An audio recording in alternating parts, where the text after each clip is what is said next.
Blanc. Beurre. 1984, il y a 30 ans déjà, la mythique compagnie de danse hip-hop, les Black Blamber, faisaient leur premier pas à Saint-Quentin-en-Yvelines.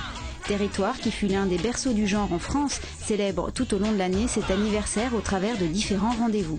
Parmi ceux à ne pas manquer, notons que le musée de la ville présente jusqu'au 28 juin une nouvelle exposition.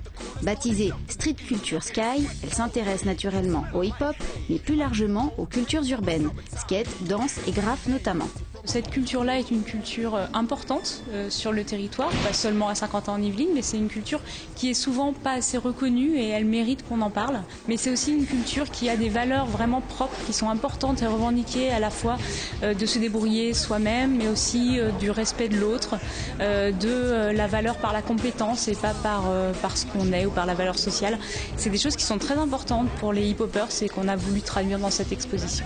Une rétrospective à travers laquelle le musée donne la parole aux street artistes du territoire qui ont accepté de témoigner de leur univers de création.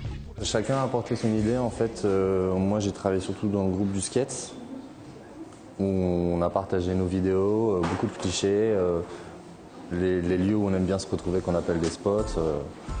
Et après, en fonction des autres contacts, ils ont apporté leur univers à eux, soit le monde du rap, soit le monde du graphe, et pareil, soit leur spot, soit leur façon de filmer.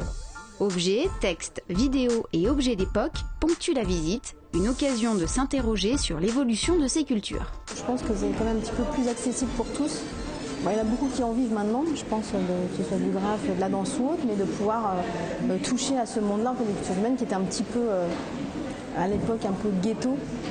Un petit peu un aspect un peu négatif et je pense que maintenant ça a complètement changé et ça s'est beaucoup ouvert, il y a beaucoup de battles qui sont organisés, le skate on le voit partout, il y a un comeback du skate, le graphe, il y en a qui sont devenus maintenant des artistes très connus donc c'est vrai que je pense que ça a largement évolué, les codes vestimentaires ont évolué aussi, soit dans les skateurs ou les danseurs, complètement changé.